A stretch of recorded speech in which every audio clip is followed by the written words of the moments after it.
Hi, this is Rajesh Sharma. ఈసారి ఢిల్లీ వేదికగా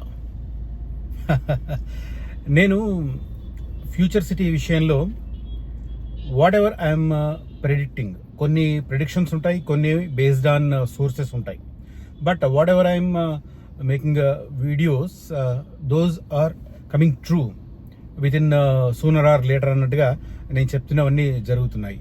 very recently Delhi వేదికగా ముఖ్యమంత్రి రేవంత్ రెడ్డి ఫ్యూచర్ సిటీకి సంబంధించి చాలా కీలకమైన స్టేట్మెంట్స్ ఇచ్చారు. ఆ స్టేట్మెంట్ ఏంటి? సేమ్ టైం ఇక్కడ స్టేట్ లెవెల్లో, అదే రకంగా గ్రౌండ్లో కూడా, ఫ్యూచర్ సిటీ గ్రౌండ్లో కూడా కొన్ని పరిణామాలు చోటు చేసుకున్నాయి. ముఖ్యమంత్రి ఏ కాన్సెప్ట్తో ఫ్యూచర్ సిటీని టేకప్ చేశారు, ఏంటి అనేది ఢిల్లీ వేదికగా ఆయన కుండ బద్దలు కొట్టారు. సేమ్ టైం రేవంత్ రెడ్డి గారి కేబినెట్లో ఒక కీలకమైన మంత్రి కూడా ఫ్యూచర్ సిటీకి సంబంధించి ఒక ప్రతిపాదన. దాంతోపాటు డిసెంబర్ 8-9 తేదీలలో నిర్వహించబోతున్న గ్లోబల్ సమ్మిట్ 2025 ఏదైతే ఉందో దానికి సంబంధించిన ఏర్పాట్లు, ఇలాంటి కీలకమైన అంశాలతో నేను ఈ వీడియో చేస్తున్నాను. ఫ్యూచర్ సిటీ సాధ్యమా కాదా అన్న మీమాంసలు ఇంకా చాలా మంది ఉన్నట్టు అనిపిస్తుంది. రీసెంట్గా 4-5 రోజుల నుంచి నాకు పాత కస్టమర్స్ కానీ, పాత పరిచయస్తులు కానీ కాల్ చేసినప్పుడు ఏమంటే, ఇంకా అంటే ఇన్ని పరిణామాలు చోటు చేసుకున్నా కూడా కొంతమందిలో ఇంకా డౌట్, రేవంత్ రెడ్డి గారు పోతే ఏంటి, అలాంటి అనుమానాలను పటాపంచలు చేస్తూ జూబ్లీ హిల్స్ ఓటర్ తీర్పిచ్చాడు. గుయ్యమన్నట్టుగా వచ్చింది. Of course I'm not supporting Congress party, but stable government గురించి మాట్లాడుతున్నాను నేను. స్టేబుల్ గవర్నమెంట్ ఉంటే స్టేబుల్గా అభివృద్ధి కూడా ఉంటుంది. సేమ్ టైం ఆ ప్రభుత్వం ఏదైతే తలపెట్టిందో అవి కూడా ఖచ్చితంగా నెరవేరుతాయి. అలాంటి స్టేబుల్ గవర్నమెంట్ మోర్ పవర్ఫుల్. ఇప్పుడు జూబ్లీ హిల్స్ రిజల్ట్ వచ్చిన తర్వాత, అంటే తాను ముఖ్యమంత్రిగా అయిన తర్వాత 2 ఉప ఎన్నికలు జరుగుతాయి. 2 ఉప ఎన్నికలు కూడా సానుభూతి ఓటర్లను డామినేట్ చేస్తూ కాంగ్రెస్ పార్టీ అభ్యర్థిని రేవంత్ రెడ్డి గారు గెలిపించుకున్నారు. సేమ్ టైం జాతీయ స్థాయిలో కాంగ్రెస్ పార్టీ పరిస్థితి ఎలా ఉందో తెలుసు. అలాంటి పరిస్థితుల్లో ఉన్న ఒక్కగానొక్క స్ట్రాంగ్ లీడర్ని పక్కకు తప్పించాలన్న పిచ్చి ఆలోచన కాంగ్రెస్ అధిష్టానం చేయదు.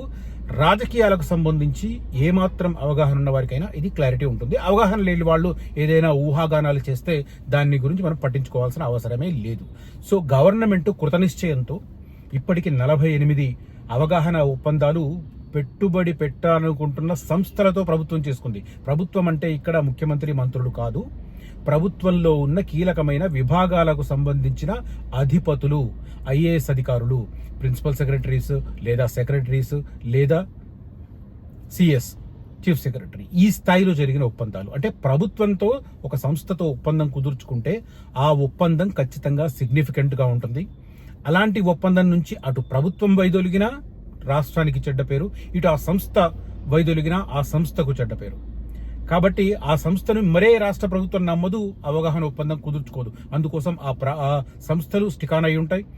ప్రభుత్వం కూడా ఒక సంస్థకు విఘాతం కలిగించి వెనక్కి పంపితే, ఒక ఎంఓయూ నుంచి వైదొలిగితే ఆ రాష్ట్రానికి పెట్టుబడి పెట్టడానికి ఏ సంస్థ నమ్మకంతో ముందుకు రావు, దేబిరించాల్సిన అగత్యం ఏర్పడుతుంది. కాబట్టి ఇలాంటి ఎక్స్పీరియన్సెస్ గత 30 ఏళ్లలో, అంటే దేశంలో ఆర్థిక సంస్కరణలు స్టార్ట్ అయిన తర్వాత 1-2 రాష్ట్రాల్లో తలెత్తాయి. ఆ రాష్ట్రాల్లో ఇప్పటికి కూడా పారిశ్రామిక ప్రగతి కుంటుపడుతూనే ఉంది. ఆ రాష్ట్రానికి సంబంధించిన ఆర్థిక వృద్ధి కుంటుపడుతూనే ఉంది, ఉత్తరాదికి సంబంధించిన రాష్ట్రాలు. కాబట్టి దక్షిణాదిలో ఉన్న రాష్ట్రాలు పెట్టుబడుల కోసం పోటీ పడుతున్నాయి. ఈవెన్ చిన్న రాష్ట్రమైన కేరళ కూడా, కేరళ, కర్ణాటక, తమిళనాడు, ఆంధ్రప్రదేశ్, మహారాష్ట్ర అండ్ తెలంగాణ. మహారాష్ట్రను దక్షిణాదికి కలుపుతారా, ఉత్తరాదికి కలుపుతారా అంటే తెలంగాణ లాగానే మళ్ళీ. అటు ఉత్తరాదికి దక్షిణానికి అదొక వారధిలాగా ఉంటాయి, ఉత్తర భారతానికి దక్షిణ భారతానికి. సో ఇట్లా ఈ 6 రాష్ట్రాలు మాత్రం పోటీ పడుతున్నాయి, ఇంక్లూడింగ్ గోవా. మరీ ఇంత ఉంటుంది గోవా రాష్ట్రం, అయినా కూడా గోవా కూడా ఫారిన్ ఇన్వెస్ట్మెంట్ కోసం ప్రయత్నాలు చేస్తుంది. సో అలాంటి పరిస్థితుల్లో రాష్ట్ర ప్రభుత్వం ఫ్యూచర్ సిటీని ప్రమోట్ చేస్తూ ఒక global dais Hyderabad future city వేదికగా నిర్వహించబోతోంది. 100 ఎకరాలలో దీనికి సంబంధించిన ఏర్పాట్లు శీఘ్రగతిన జరుగుతున్నాయి. నిన్న ఎవరంటే FCDA future city development authority commissioner Shashank గారు, FCDL CMD ముషరఫ్ అలీ గారు, water board MD Ashok Reddy, IG Ramesh గారు, జిల్లా అదనపు కలెక్టర్ చంద్రారెడ్డి గారు, కందుకూరు RDO జగదీశ్వర్ రెడ్డి గారు, DCP సునీతారెడ్డి గారు, తహసీల్దార్ గోపాల్ గారు, వీళ్ళేంటంటే తెలంగాణ రైజింగ్ గ్లోబల్ సమిట్ 2025 దీనికి సంబంధించిన వేదికను ఖరారు చేసేందుకు కందుకూరు మండలంలో నిన్న పర్యటించారు. వేదిక ఖరారైంది. 100 ఎకరాలలో దీన్ని నిర్వహించబోతున్నారు. రైట్. అయితే దీనికి ఏం పేరు పెట్టారంటే తెలంగాణ రైజింగ్ 2047 కు సంబంధించిన ఒక డ్రాఫ్ట్ను, మాస్టర్ ప్లాన్ ను కూడా డిసెంబర్ 9వ తేదీన, అంటే సమ్మిట్ రెండో రోజున, summit first day December 8, December 9 రెండవ రోజు, ఆ రోజు దాన్ని విడుదల చేయబోతున్నారు. రైట్. ఇక ఢిల్లీలో ఏం మాట్లాడారు అనేది క్లియర్ కట్ గా చెప్తాను. పెట్టుబడులకు ఫ్యూచర్ గ్యారంటీ. హైదరాబాద్ ఇప్పటికే జీసీలకు గమ్యస్థానంగా మారింది. అంతర్జాతీయ స్థాయి మౌలిక వసతులతో అలరారుతోంది. మూసీ పునరుజ్జీవం జరిగితే నైట్ ఎకానమీ కొత్త పుంతలు తొక్కుతుంది. చైనా +1 మోడల్కు గ్లోబల్ సమాధానం తెలంగాణ. ప్రపంచ వ్యాపారవేత్తలకు ఇదే మా ఆహ్వానం. యుఎస్ ఇండియా వ్యూహాత్మక భాగస్వామ్య సదస్సులో ముఖ్యమంత్రి రేవంత్ రెడ్డి అన్ని డీటెయిల్స్ కనిపిస్తున్నాయి. భారతదేశంలో పెట్టుబడులకు హైదరాబాద్ ముఖద్వారంగా మారింది. గత 35 సంవత్సరాలుగా కాంగ్రెస్ తో పాటు అనేక రాజకీయ పార్టీలు ఆయా ప్రభుత్వాలకు సారథ్యం వహించిన పెట్టుబడులకు అందరూ మద్దతుగా నిలుస్తూ వస్తున్నారు. ప్రభుత్వంలో ఎవరున్నా, చంద్రబాబు ఉన్నా, రాజశేఖర రెడ్డి గారున్నా, ఆ తర్వాత కిరణ్ కుమార్ రెడ్డి గారు వచ్చినా, రోసయ్య గారున్నా, ఆ తర్వాత ఇప్పుడు గత 9.5 సంవత్సరాలు కేసీఆర్ గారున్నా, ఇప్పుడు 2 ఏళ్లుగా రేవంత్ రెడ్డి గారున్నా కూడా పెట్టుబడులను ఆకర్షించడానికి యథాశక్తి ప్రయత్నం చేస్తారు. ఏ సంస్థతో ఒప్పందం చేసుకున్నా కూడా ఆ ఒప్పందాన్ని గౌరవిస్తాయి తదుపరి ప్రభుత్వాలు. ఇప్పుడు విపక్షంలో ఉన్న వాళ్ళు కొంతమంది కామెంట్లు చేస్తుండొచ్చు, అలాంటి అపోహలు కొంత ఉండొచ్చు. ఏదీ మారలేదు. ఇప్పుడు ఈవెన్ ఫ్యూచర్ సిటీ కూడా ఫార్మా కోసం తీసుకున్న భూములను ఈయన అన్ని సెక్టర్స్ కి ఇస్తూ ఫ్యూచర్ సిటీగా మార్చారు తప్ప ఆ భూములను వెనక్కి ఇవ్వలేదు. ఫార్మా రంగాన్ని పూర్తిగా తొక్కిపారేయలేదు. 30% ఫార్మా రంగానికి ఇస్తున్నారు. కాబట్టి ఇది ఇట్లాంటి అపోహలు ఉన్న వాళ్ళు దాని నుంచి బయటకు రావాలి. ఓకే. తెలంగాణ రైజింగ్ కి సంబంధించిన ఆ సమ్మిట్, దానికి సంబంధించిన డీటెయిల్స్ కూడా 8, 9 తేదీల్లో ఫ్యూచర్ సిటీలో నిర్వహణకు సన్నాహాలు. 9న దార్శనిక పత్రం, విజన్ డాక్యుమెంట్ రిలీజ్ చేయనున్న సీఎం రేవంత్ రెడ్డి. తుది రూపు ఇవ్వడంపై ఇవాళ ఉన్నత స్థాయి సమావేశం అంటూ దీనికి సంబంధించిన డీటెయిల్స్ నేను 1-2 డేస్ లో ఆ డీటెయిల్స్ కూడా ఏందనేది చెప్తాను. బట్ ఇప్పటికైతే నిర్వహణకు సంబంధించిన అవే జరుగుతున్నాయి. విద్యార్థులకు నాణ్యమైన విద్య అందించి యువతకు నైపుణ్య శిక్షణ ఇప్పించి హైదరాబాద్ను అంతర్జాతీయ స్థాయిలో నిలపడమే లక్ష్యంగా పనిచేస్తున్న అక్కడ స్కిల్ యూనివర్సిటీ ఏర్పాటుకు సంబంధించి అంతర్జాతీయ స్థాయి ప్రమాణాలతో 30,000 ఎకరాలలో భారత్ ఫ్యూచర్ సిటీని నిర్మిస్తున్నాం. ఇది దేశంలోనే అత్యంత ఆధునిక నగరంగా రూపుదిద్దుకుంటుంది అనేది ఆయన దాంట్లో ఉంచారు. ఏమేమి ఉంటాయి దీంట్లో అంటే డ్రై పోర్టు, మెట్రో విస్తరణ, రీజనల్ రింగ్ రోడ్డు, రేడియల్ రోడ్లు, ORR, RRR మధ్య మ్యానుఫ్యాక్చరింగ్ జోన్, ఇవన్నీ కలిపి దాన్ని ప్లాన్ చేసినట్టుగా ఆయన అక్కడ దీనికి సంబంధించిన వివరం చెప్పిన పరిస్థితి. సేమ్ టైము లక్ష్యం ఎలా పెట్టుకున్నారంటే $3 ట్రిలియన్ ఆర్థిక వ్యవస్థగా తెలంగాణను తీర్చిదిద్దే రకంగా Telangana rising 2047 vision document release చేస్తారు. యువత, మహిళలు, రైతుల సంక్షేమం, ఆర్థిక అభివృద్ధికి కార్యాచరణ. హైదరాబాద్ పరిసర ప్రాంతాలకే పారిశ్రామిక అభివృద్ధి పరిమితం కాకుండా జిల్లాలకు విస్తరించడానికి ఈ ప్రణాళిక. ఇవన్నీ కలిపి దీంట్లో మళ్ళీ స్పోర్ట్స్ సిటీ ఉంటుంది, ఫిల్మ్ స్టూడియో ఉంటుంది, పర్యాటక రంగానికి పెద్దపీట వేస్తున్నారు. ఇవన్నింటికి సంబంధించిన డీటెయిల్స్ ఆయన అక్కడ ఢిల్లీలో జరిగిన సమిట్ లో ఆయన వెల్లడించిన పరిస్థితి. ఇక దీంతో పాటు అడిషనల్ గా రాష్ట్ర రవాణా శాఖ మంత్రి పొన్నం ప్రభాకర్ కూడా ఒక కీలకమైన ప్రకటన చేశారు. ఫ్యూచర్ సిటీలో బస్ టెర్మినల్ ఏర్పాటు చేయడానికి స్టడీ చేస్తున్నామని. ఎందుకంటే ఇన్ని రకాలుగా ఫస్ట్ ఫేజ్ 14,000 ఎకరాలు, సెకండ్ ఫేజ్ 16,000 ఎకరాలు కలిపి 30,000 ఎకరాలలో వస్తున్నప్పుడు ఆ రవాణా సదుపాయానికి కూడా పెద్దపీట వేయాలి. ఇప్పుడు ఏవైతే ఫస్ట్ ఫేజ్ లో వస్తున్న 4-5 గ్రామాలు ఉన్నాయో, కురిమిద్ద, తాడిపర్తి, నానక్ నగర్ అండ్ మేడిపల్లి, ఈ వీటికి ఒక్కో సిటీ బస్ పొద్దున ఒకటి, సాయంత్రం ఒకటి అట్లా తిరుగుతున్నాయి. అఫ్ కోర్స్ ఈ మధ్య కొద్దిగా ఫ్రీక్వెన్సీ పెంచారు, ఎందుకంటే మూమెంట్ పెరిగింది కాబట్టి ఫ్రీక్వెన్సీ పెంచారు. బట్ ఇవి సరిపోవు. రేపొద్దున వేల సంఖ్యలో ఉపాధి కలిగినప్పుడు, ఉద్యోగులు వస్తున్నప్పుడు రవాణా సదుపాయాన్ని పెంచారు. కాబట్టి అక్కడ ఎక్స్క్లూజివ్ గా ఒక బస్ టెర్మినల్ ఏర్పాటు చేయడానికి ప్రణాళిక రూపొందిస్తున్నామని చెప్పి రవాణా శాఖ మంత్రి ప్రకటించారు. ముఖ్యమంత్రి రేవంత్ రెడ్డి ఆలోచనలకు అనుగుణంగా ఫ్యూచర్ సిటీలో బస్ టెర్మినల్ ఏర్పాటుపై అధ్యయనం చేయాలని రవాణా శాఖ మంత్రి పొన్నం ప్రభాకర్ ఆర్టీసీ అధికారులను ఆదేశించారు అనేది ప్రధానమైనది. అంటే 3 డెవలప్మెంట్స్ డిసెంబర్ 8, 9 తేదీలలో. మొన్నెవరో అడిగారు డిసెంబర్ 9 తర్వాత ఏదో అద్భుతం జరుగుతుంది అంటున్నారు ఏంటండి అని. నేను ఇన్ని వీడియోల్లో చెప్తున్నాను. డిసెంబర్ 8, 9 తేదీలలో గ్లోబల్ సమ్మిట్ ను ఫ్యూచర్ సిటీలో ఏర్పాటు చేయబోతున్నారు. 100 ఎకరాలలో 2 రోజుల పాటు summit. Local, national and international investment చేయాలనుకుంటున్న సంస్థలను దానికి ఆహ్వానించారు. నిన్నటి సదస్సులో పాల్గొన్న వాళ్ళు కూడా వెంటనే మేము దానికి వస్తున్నామని చెప్పి హామీ ఇచ్చిన పరిస్థితి. దానికి సంబంధించి కూడా మనకు డీటెయిల్స్ కొన్ని తెలుస్తున్నాయి.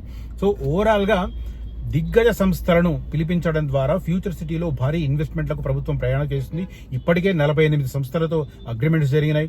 గూగుల్ కావచ్చు, మైక్రోసాఫ్ట్ కావచ్చు, అమెరికన్ గోల్ఫర్స్ అసోసియేషన్ కావచ్చు, తర్వాత అరబిందో ఫార్మా కావచ్చు, రెడ్డిస్ ల్యాబొరేటరీస్ కావచ్చు, ఇలా ఆల్మోస్ట్ 48 సంస్థలతో అగ్రిమెంట్లు జరిగిన నేపథ్యంలో ఇంకా దీన్ని పెంచడానికి, స్పీడప్ చేయడానికి ఇప్పుడు ఇంకా మరింత బూస్ట్తో పనిచేస్తారు రేవంత్ రెడ్డి గారు. ఎందుకంటే 2 ఉప ఎన్నికలో మరియు జూబ్లీ హిల్స్ ఉప ఎన్నిక విజయం ఆయనకు మాత్రం చాలా బూస్ట్ ఇచ్చే ఉంటుంది ఖచ్చితంగా. దాని ఇంపాక్ట్ నెక్స్ట్ కనిపిస్తుంది. నేను మొన్న మధ్య కూడా ఒక వీడియోలో చెప్పాను, ఈ ఉప ఎన్నిక పర్వం ముగిసిన తర్వాత ఫోకస్ అంతా ఫ్యూచర్ సిటీ మీకు మారుతుందని.